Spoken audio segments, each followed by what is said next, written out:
penimbunan mangrove di Galang disorot. Polisi periksa administrasi izin PT Megah Puri Lestari. Halo warga Batam.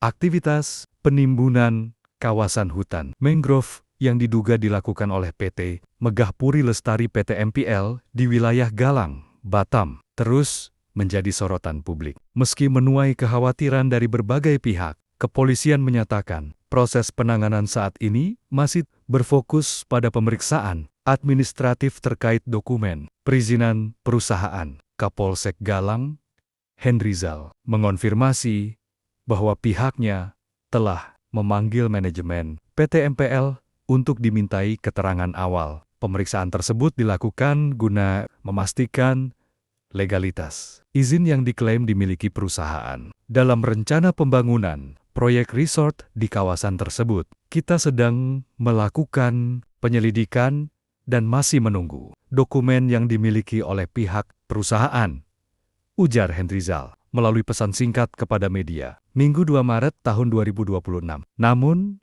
hingga kini, aparat kepolisian belum mengeluarkan instruksi penghentian sementara terhadap aktivitas di lapangan. Polisi juga disebut belum melakukan peninjauan teknis secara langsung ke lokasi yang diduga mengalami penimbunan mangrove. Situasi tersebut memunculkan pertanyaan dari sejumlah aktivis lingkungan. Mereka menilai langkah konkret di lapangan penting dilakukan untuk mencegah potensi kerusakan ekosistem mangrove yang lebih luas sambil menunggu proses verifikasi dokumen perizinan. Kasus dugaan reklamasi ilegal dan perusakan mangrove di wilayah Batam sendiri bukan hal baru. Beberapa organisasi lingkungan sebelumnya juga pernah melaporkan kasus serupa kepada Kejaksaan Tinggi Kepulauan Riau. Berdasarkan catatan media, terdapat beberapa poin yang menjadi perhatian publik dalam kasus ini.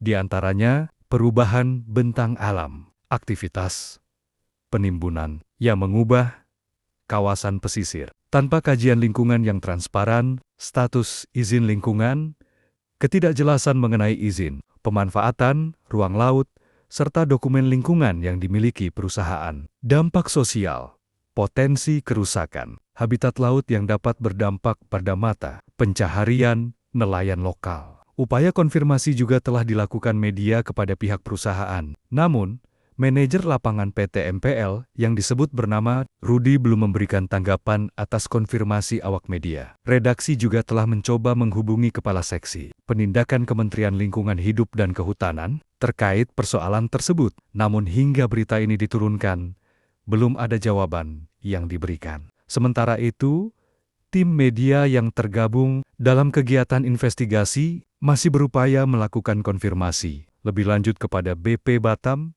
dan Dinas Lingkungan Hidup untuk memastikan status perizinan serta dokumen lingkungan dari aktivitas penimbunan di kawasan tersebut. Kasus ini kini menjadi perhatian publik dan dinilai sebagai ujian bagi aparat penegak hukum serta pemerintah daerah dalam memastikan perlindungan ekosistem mangrove yang memiliki peran penting bagi lingkungan pesisir dan kehidupan masyarakat sekitar. Like and share, ikuti terus MS Batam.